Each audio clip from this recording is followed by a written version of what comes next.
Mesdames, Messieurs, bonjour. Bienvenue à ce nouveau numéro de l'entretien, votre rendez-vous de chaque jour du lundi au vendredi. Question, en fait, nous recevons sur ces plateaux, vous le savez certainement, différentes personnalités, question d'échanger sur ce qu'ils sont, ce qu'ils font.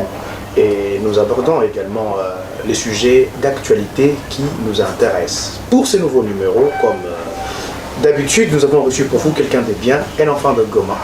Quelqu'un que vous maîtrisez certainement parfaitement très bien. Il s'appelle Espoir Ngalukiye, il est militant du mouvement citoyen, la lutte pour le changement. Espoir, bonjour. Bonjour. Comment tu te portes? Comme ça se sent, je me porte très bien, parfaitement bien, plus que vous-même.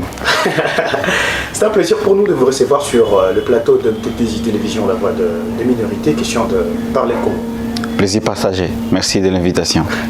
Espoir Ngalukiye, ces jeunes qui a, comment je peux dire, donné sa vie pour la patrie, cette personne qui a consacré sa vie pour les intérêts de la nation à travers la lutte citoyenne.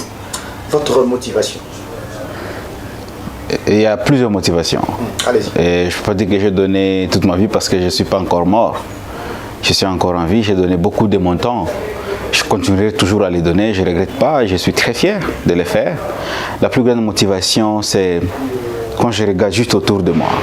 C'est juste l'indignation que j'ai. Nous méritons mieux.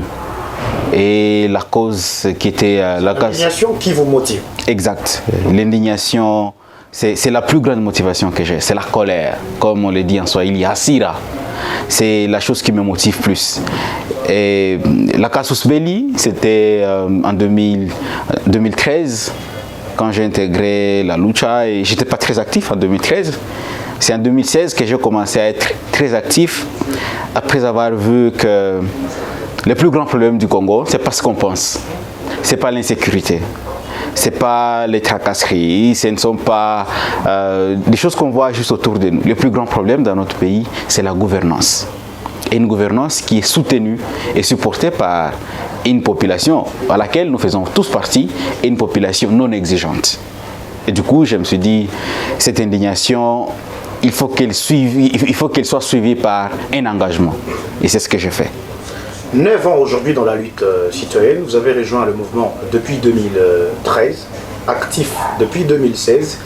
Est-ce que Espoir Ngalukiye a une vie? Parce qu'il y a certaines personnes qui pensent que voilà, Espoir c'est un statut. Est-ce que vous avez une famille? Quand vous subissez par exemple des atrocités sur le terrain, est-ce que vous avez une vie en, fait, en dehors de la lutte citoyenne? Comment vous faites pour amorcer votre vie en dehors de la lutte? J'ai pas une vie, mais j'ai des vies. Des vies. Ah, ok. J'ai des vies qui sont multiples. Des casquettes que vous portez quand il... Exact. J'ai plusieurs casquettes pour lesquelles je suis très fier. Il y a des casquettes que je préfère toujours pas rendre publiques pour des raisons évidentes que je peux pas donner. Et il y a beaucoup de casquettes qui sont réservées à certaines personnes. Et voilà, j'ai plusieurs casquettes que je porte, pour lesquelles je suis très fier, qui me permettent de rallonger cet engagement citoyen dans beaucoup d'aspects. Ce sont des casquettes qui me permettent aussi de nouer peut-être les deux bouts du mois. Ce sont des casquettes qui me permettent de m'épanouir davantage avec les passions que j'ai, avec peut-être les talents que je pense pouvoir avoir ou que je pense vouloir améliorer en moi. Des casquettes qui m'amènent vers la destination que je préfère avoir personnellement. Parce qu'il y a des destinations collectives, là où je souhaite qu'on puisse amener le Congo. Il y a d'autres destinations personnelles, là où je préfère aller à titre personnel. Très bien. La famille. Nous les disons. Ben, ouais. Placé en premier lieu. Et non, pour moi, ce n'est pas le cas. Laissez-moi poser ma question, Espoir. Non, mais vous avez commencé, j'ai répondu à la première. Continuez. Poser ma question. Non, mais vous avez posé la question, continuez. Ma question, Espoir. Si vous l'avez posée, continuez à la poser. Mais vous avez déjà la réponse à ça. La famille. Est-ce que votre famille, au fait, comment ça fait lorsqu'il y a Espoir? Kaka Espoir, je ne sais pas, Mouyomba Espoir et consorts, est arrêtée par exemple ce matin parce qu'elle était dans la rue pour faire ça. Et ça t'est déjà arrivé de voir un membre de ta famille pleurer à cause de ce genre de situation? Ben, j'ai une famille. Il t'est déjà arrivé de voir un membre de ta famille pleurer parce que tu as été incarcéré, par exemple? Ouais, ma mère. Ta mère? Ouais, plusieurs fois. Elle s'appelle comment ta maman déjà? Foraïcha Jeannette. Ah, que nous saluons en passant. Ah ben, là... Ta maman a pleuré. Raconte, comment c'était passé? Ben, pas une fois, chaque fois. Et Ça aussi, c'est une source de motivation pour Espoir Ngaluki. je pense que c'est une source de motivation et parfois c'est une source qui crée plus de doutes, d'inquiétudes, de peur. Mal. Parce que ma mère, c'est quelqu'un de très cher pour moi. Et je me dis même, peut-être le jour qu'il faudra essuyer ses larmes, c'est quand je ferai quelque chose qu'elle a toujours aimé. Et je ne préfère pas mourir sans que je puisse les lui donner. Sortir du mouvement, c'est ce qu'elle a toujours voulu. Non. Tu sortes Non, de la lutte. non, ce que je pense pouvoir faire pour ma mère avant qu'elle ne meure, parce que je ne préfère pas être enterré par ma mère, je pense pouvoir acheter une maison pour elle, Oh. ou construire une maison pour elle, une maison en dur. C'est un peu banal, mais pour moi, ça me tient énormément à cœur. T'écoutais parler, en fait, il y a certaines personnes qui pensent qu'Espoir Ngaluki n'a pas de cœur, mais là on sent que ça c'est pas histoire de la lutte, hein. Ça c'est un sport qui est complètement très humain et très naturel. Ben, je l'ai toujours été. Et pour moi, je pense toujours pouvoir faire ça pour ma mère. Tu sais, en 2012, je crois que j'étais en juin 1 2012, j'avais déjà pris l'inscription pour l'académie militaire. Oh. Je voulais... C'est les ambitions de devenir militaire. Ouais. Jusqu'à aujourd'hui. Autrement. Ah, ok. Et il y a une amie qui était partie, avec qui on devait partir. Il a déjà fini, je crois qu'il est devenu lieutenant aujourd'hui, Pierre. J'avais déjà pris l'inscription. Et après, il fallait, je crois, la bénédiction parentale. J'avais les soutiens de mon père, j'en ai toujours eu. Lui, il était très d'accord que je parte dans l'armée. Ma mère n'était pas d'accord. Il a assez pleuré. Et du coup, je n'étais pas parti au jour du test. Et la première fois que j'avais été arrêté, c'était le 24 octobre 2016. J'avais plus peur pour ma mère parce qu'elle a beaucoup pleuré. Et chaque fois quand je quitte la maison, quand je vais dans une action, elle sait savoir si je vais dans une manifestation. Parce qu'elle voit toujours, je laisse la clé à la maison et je porte toujours un t-shirt. Et je porte un pantalon léger sans ceinture. Et je porte des chaussures de sport. Chaque fois qu'elle me voit comme ça, elle sait que je vais dans une manifestation. Et je dis jamais au revoir. Parce que je sais, je ne peux pas vouloir la regarder dans les yeux. Sinon, elle va me... C'est pas une façon pour toi, en fait. Tu as pris la décision de faire souffrir ta famille à cause de cette décision peut-être courageuse pour toi. Elle ne souffre pas. Tu vis pour toi seul, en fait. Non, elle ne souffre pas. Je donne un exemple de mon père. Un jour, en 2017, on faisait une veillée, parce qu'il y a certaines actions. Avant de les faire, nous devons organiser des veillées ensemble. Je crois que c'est... Hier. Ou d'incantation peut-être. Bon, peu importe comment vous les appelez. Parce que nous, ce sont des veillées qu'on organise. C'était le 30 juillet 2017. On devait avoir une manifestation le 31 juillet. On a fait une veillée chez moi à la maison avec beaucoup d'autres militants de la lucha. Et du coup, mon père, très tôt le matin, il se réveille, il me dit, mais donc vous allez partir de la manifestation. Mais j'apprends qu'on a planifié vous tuer, mais vous pouvez rester, les autres vont manifester, il y aura beaucoup d'autres personnes. Et après, nous avions dit, ben, on va voir. Mais chaque fois, quand je suis avec mon père et mes parents et d'autres membres de la famille, il y a plusieurs réunions de la famille qui ont été organisées pour me demander de laisser, pour me demander de faire tout, quoi que ce soit. Mais tout le monde sait, si je m'engage dans une chose, je suis dedans. Et personne ne peut m'arrêter. Personne. Personne. Très intéressant. Et des fois, ils sont fiers de moi. Parce qu'ils se disent, ben, mon père, par exemple, un jour, avec ses amis, il dit, mais vous avez entendu Espoir Ngalouki, c'est mon fils, c'est mon 8e fils. Et surtout que Espoir aujourd'hui est quand même très bien positionné socialement par là à cause de la lutte. Vous gagnez aussi à l'intérieur. Non. Vous gagnez de l'argent. Non. Vous gagnez de l'argent. Non. Vous gagnez de l'argent. Non. Vous allez nous expliquer... 1000 fois non. Non, mais on n'explique pas ce qui n'existe pas. Vous allez nous expliquer quand le bon moment viendra. Poursuivons. On n'explique pas ce qui n'existe pas. Revenons dans la lutte. C'est quoi le plus beau souvenir que vous avez vécu dans la lutte? Ah. Le plus bon souvenir. Oui. Ouf. En fait, c'est douloureux.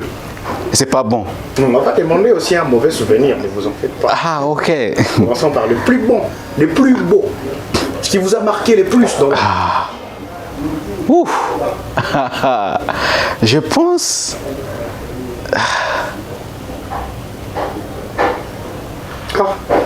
Le réseau est parti. Ouais, parce que ce qui est bon dépend. Peut-être parce qu'il y a eu un financement qui est venu d'ailleurs pour financer vos différentes manifestations. Non, mais le financement n'existe pas. Ça va arriver. Si. Reculons d'abord. Et on va arriver. Et je crois... Je ne sais pas si je peux l'appeler le plus bon souvenir. C'était... J'ai bonne main. Déjà le mauvais dans la tête parce que c'est la question. Ouais, en fait, je crois que c'était les jours qu'on a organisé une journée ville morte à Goma. Quelle année? C'était le 30 octobre 2017. On demandait les élections, on demandait le départ de Kabila. Et tout le monde pensait que ça ne va pas réussir. Et ces jours-là, c'était la ville entière qui était morte. Bon souvenir, c'est ouais. Et malheureusement, il y a eu des pertes en vie humaine. Et maintenant, le 31 octobre, j'avais une émission, j'avais un débat sur la radio Capi Dialogue entre Congolais avec les maires de la ville, Malher et Mamicho. Je pense que c'était mon plus bon débat. Parce que vous avez massacré le maire de la ville. Ben, je l'avais mis genoux par terre. Donc toi, Espoir Ngalouki est phénoménal, hein, mesdames, messieurs. Donc il y a d'abord, quand il y a ville morte, quand les gens meurent, ça... Non, pas quand les gens meurent. Pas quand les gens meurent. Quand les gens suivent notre appel d'observer une journée ville morte. Parce que quand on dit journée ville morte, ça veut dire ceux-là qui ont peur de participer dans des manifestations, ils se décident, je ferme ma boutique, je ferme mon magasin, je ne vais plus au travail. C'est ma manière de contribuer à cet engagement. Parce qu'il y a une majorité silencieuse qui ne descend pas dans la rue. Il y a une majorité silencieuse qui ne s'exprime pas dans les médias et qui s'exprime par les actes symboliques. Il y a cette majorité silencieuse qui s'exprime aussi par la prière. C'est cette solidarité-là qui... Absolument. Ça, c'était... Ouf, parfait. Et autre chose, tu as mis KO le maire de la ville et tu es fier. Je crois que ce jour-là, il a appris. On t'arrêtera un jour, ça sera compliqué. Non, mais on m'a déjà arrêté plus de 20 fois. Donc, m'arrêter ne m'effraie plus. Toi, tu es un habitué de prison. Donc... Non. Personne n'est habitué de prison. Votre lutte là. Personne n'est habitué de prison. Parce que cette vie, c'est pas facile. Moi, je suis très fier de toi, Espoir. Très fier. Merci. Mais vous savez, si vous allez en prison, il y a plusieurs milliers de personnes qui sont arrêtées. Ok? À Goma, actuellement, il y a un seul militant de la Lucha. Parmi tous les prisonniers. Ok? Il y a des gens qui sont arrêtés tout simplement parce qu'on les a accusés injustement d'avoir... Et voilà. Ben oui, exact. Parce qu'il y a des puissants financièrement, il y a des puissants politiquement qui sont là, et ben, ils ont les droits des vies et des morts, des libertés et des prisons sur les gens. Ils préfèrent bien faire arrêter les gens. Mais pour nous, la prison ne nous effraie plus.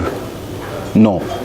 Au contraire, c'est nous qui effrayons la prison. Apparemment, la lutte citoyenne donne de super pouvoirs. Vous développez des aptitudes physiques qui vont au-delà des hommes normaux. Parce que moi, je ne comprends pas comment est-ce que la prison ne fait plus peur. Vous n'avez plus peur de vous faire tabasser. Nous avons vu vos vidéos récemment, je te fais rire. Une vidéo qu'on a vue sur Twitter, tu te rappelles? Ah, mon cher, tu t'es fait sérieusement tabasser. Il avait quel problème contre toi? Ben, en fait, ce jour-là, j'étais tabassé sur ordre du commandant Job, Alissa Alain, Evan Kassongo de la police. Et on m'avait tabassé sur les plats de la jambe. Donc, on m'avait demandé de me coucher par terre, ventre contre terre. On a vu. Il y a un policier qui prenait la main gauche, un autre policier qui prend la main droite, et un autre qui s'assoit sur mes fesses. Il plie mes jambes. Il y a un autre qui est en train de taper sur les plats de la jambe. Non, je ne suis pas fier. La seule fierté, c'est le fait que je suis du bon côté de l'histoire, et eux, ils sont du mauvais côté de l'histoire. Vous êtes devenus des super humains. Ça, il faut qu'on se le dise. Ben, merci, j'espère que c'est un compliment. Et en fait, j'ai fait, je crois, 2 semaines sans porter des chaussures. Et puis après, quand il tabassait, j'ai crié « À la lucha! À la lucha! À la lucha !» Et pour eux ici, ils pensent que... En fait, nous sommes gouvernés, nous sommes sécurisés par des personnes de toutes sortes. Rentrons encore dans la lutte. Aujourd'hui, nous sommes dans la lutte, Espoir. J'espère que tu es à l'aise, hein, ça va. Je suis à l'aise partout. Merci. Le plus mauvais souvenir dans la lutte? C'est ce que tu viens de dire maintenant, t'as plié... En fait, le plus mauvais, c'était... Je pense avoir une bonne mémoire. C'était le 28 novembre 2017, je crois. On était en train d'organiser une marche. Il y a un policier qui a tiré du gaz lacrymogène. Il me fixait la tête et puis c'était passé à côté. Du coup, ça a attrapé un camarade, Oscar Kamate, ça a arraché sa dent. Ce même policier, il a tiré de lacrymogène sur mes parties intimes. Et j'avais cru que tout était parti. Waouh, qu'est-ce que c'est amusant. Et un jour, tout ça va partir, Espoir. Tout va partir un jour comme de la blague. Hein. Ben, ce qui devrait arriver arrivera. J'avais mis un peu la main pour voir s'il y a du sang. Je n'ai pas vu du sang. Du coup, j'ai dit, mais peut-être ça, les sangs se trompent. J'ai ouvert mon pantalon. Ça coupait aussi les sangs. Ouais, j'ai ouvert mon pantalon pour regarder. J'ai vu que tout était OK. Et du coup, c'était une rage folle qui était venue. Et je crois que j'avais fait quelques jours sans être excité. Je crois que c'était 2 semaines. Et du coup, je pensais que c'était... Sincèrement, moi, j'ai très pitié de vous. Ouais, merci. Et je crois que j'avais fait 2 semaines sans être excité. Ça faisait très mal. C'était bizarre. C'était fou, quoi. Et puis, j'étais revenu normal, quoi. Voilà. Et c'était un très mauvais souvenir. Et chaque fois que ça me passe à la tête, je me dis, j'ai beaucoup fait et je n'ai rien fait. Intéressant. Donc il y a encore beaucoup à faire. Alors, dans la lutte citoyenne, pourquoi souvent vous avez fait le choix de descendre que dans la rue? Il n'y a pas un autre moyen pour revendiquer vos droits, pour amener de l'ordre, pour en fait, prouver votre intéressement à la gestion de la chose publique, par exemple, parce que vous êtes pleinement conscient qu'au cours de vos manifestations, il y a beaucoup d'abus.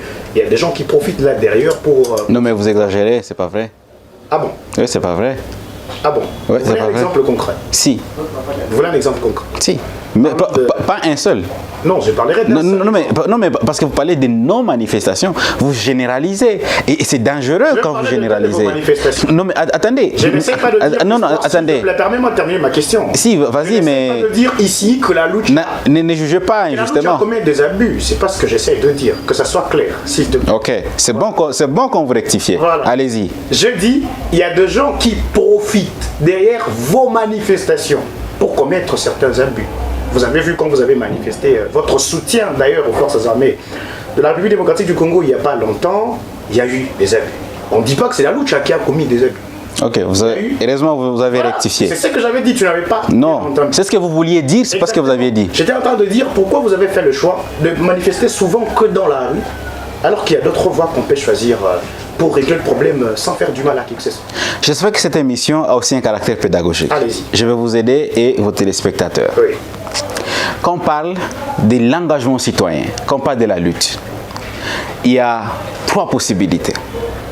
Soit c'est la passivité, ça veut dire on est conscient que ça ne va pas, mais on est passif, on pleurniche que dans les salons. La deuxième chose, ou le deuxième choix, c'est la violence. On prend les armes, on intègre un groupe armé. Le troisième choix, c'est la lutte non violente que nous avions choisi. Et une lutte non violente a plusieurs méthodes.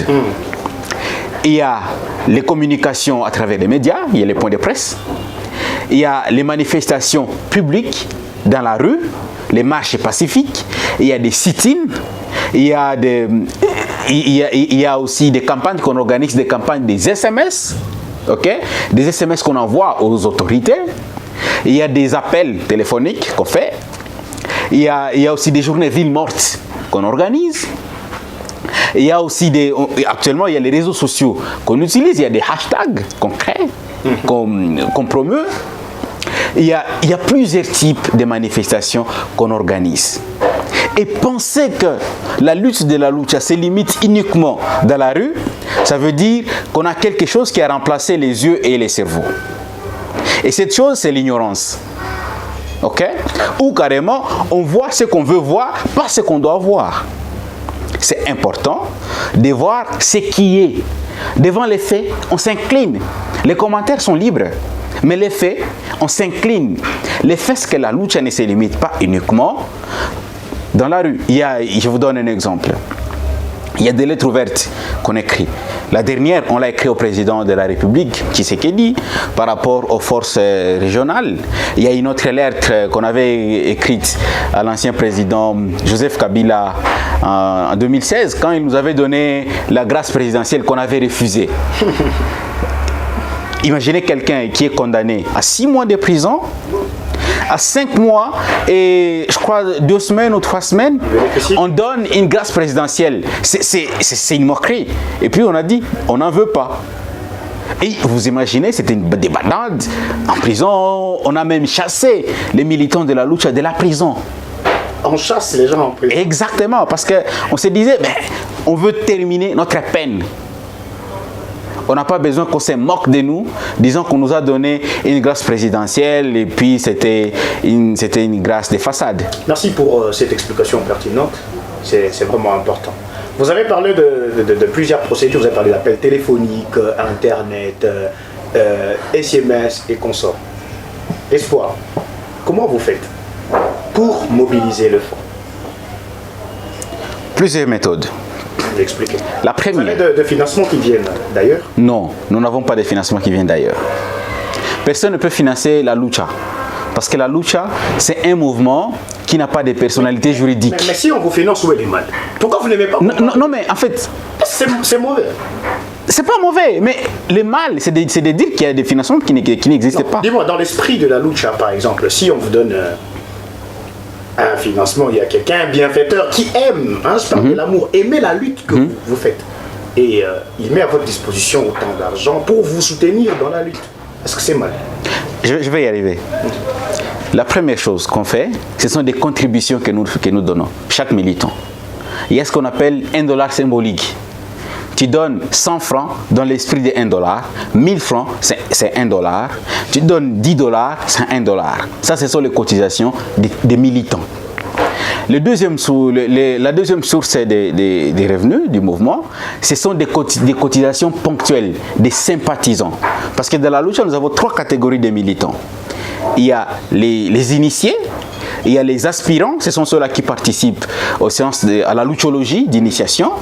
Et il y a aussi les sympathisants, ceux-là qui se découvrent, qui se retrouvent dans notre lutte. Et les sympathisants constituent une source des fonds du mouvement. Et quand les sympathisants se disent ben, moi je me retrouve dans votre lutte, voici ma manière de contribuer. On ne demande pas, ils donnent, on prend. À 2 conditions. 1. Ne dites jamais que vous avez contribué, parce que c'est toujours sous couvert d'anonymat. 2. Nous ne dirons jamais que vous avez contribué. Parce que nous avons des cellules, et nous avons une cellule qui s'en charge. Et ça là, ça se fonde sur quoi? Pourquoi vous ne voulez pas que je dise que j'ai contribué? Non, en fait, c'est... Papa, les histoires de l'argent posent beaucoup de problèmes. Non. Nous avons entendu, nous sommes des acteurs sociaux.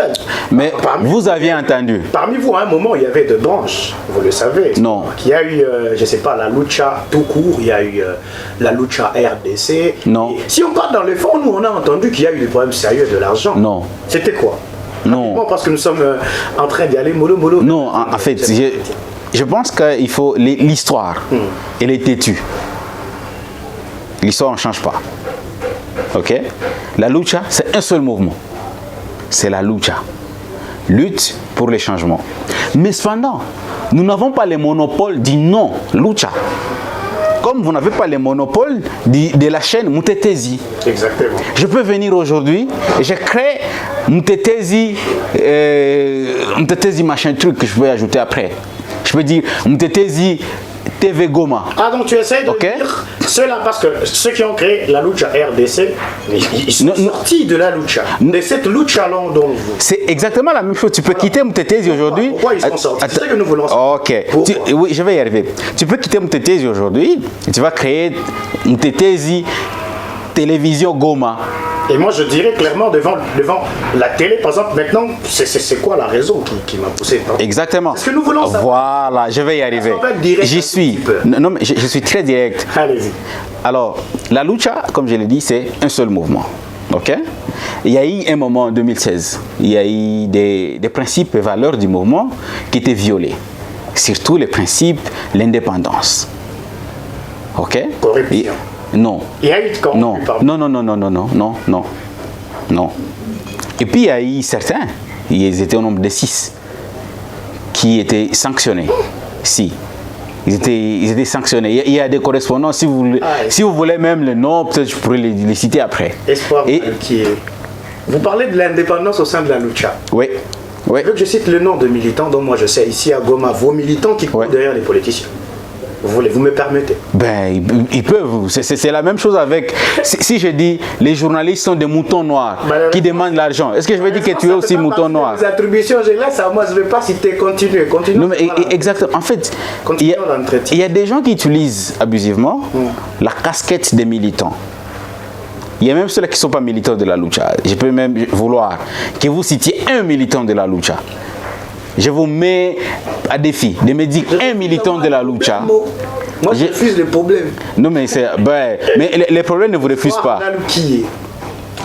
Et en fait, comme je dis, vous n'êtes pas capable de dire un seul militant de la lucha qui court derrière un politicien. Un seul. Pas capable. Oui, vous n'êtes pas capable. C'est ce que tu crois. Je sais. Tolère, en tout cas. Si je n'ai pas raison, montre-moi le contraire. En fait, comme je disais, il y avait des personnes qui avaient abusé de nos principes. Ils étaient en des 6. Et puis ils étaient sanctionnés, suspendus. Et quand on dit la suspension de la lucha, c'est toujours temporaire. Et du coup, ils étaient pas contents. Quand tu es suspendu, souvent tu n'es pas content, c'est clair. Et eux, ils se sont dit, c'est nous la vraie lucha. Tu vois? Là, à l'intérieur, il n'y a pas eu d'histoire d'argent. Non. Corruption et consomme. Non. Donc vous, on manque pour vous beaucoup. Beaucoup. Je vous donne un exemple.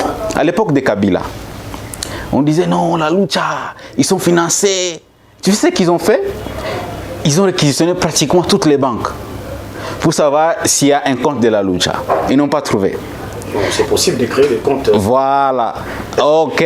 Ça vraiment c'est un problème. Si c'est un problème. Ah, non. Parce que, tu sais, on ne peut pas te financer. Nous connaissons comment ça se passe, n'est-ce pas? Tu sais ce qu'ils ont fait?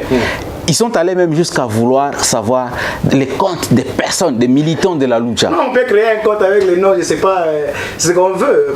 On peut créer. Ça ne se fait pas. Si vous êtes habitué aux fraudes, les militants de la Lucha ne sont pas habitués aux Je fraudes. ne suis pas habitué aux fraudes, j'essaie de te dire seulement ce qui se passe. Non, mais vous... Apparemment, Espoir, ça va? Ben, c'est à moi de vous demander si ça va.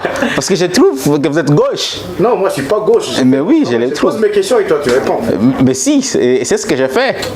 Espoir Ngalukiye, ce fut un grand plaisir pour moi et pour MTT Télévision de vous accorder cet entretien. Merci.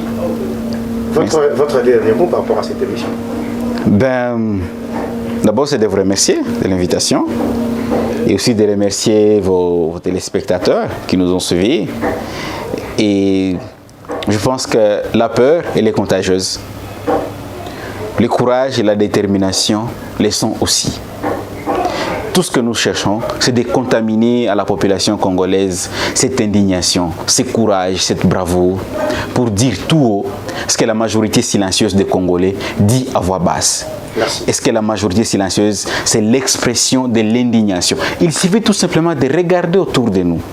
Tu vas trouver au moins une chose qui va t'indigner. Et ensuite, engage-toi. Merci. Merci. Mesdames et messieurs, c'est un grand plaisir pour nous de recevoir sur ces plateaux de l'entretien Espoir Ngalukiye, militant engagé de la Lucha. Et nous sommes pratiquement arrivés à la fin de cette émission. Nous vous donnons rendez-vous très prochainement pour un nouveau numéro. Merci de nous joindre sur la même chaîne, à la même heure et à la prochaine.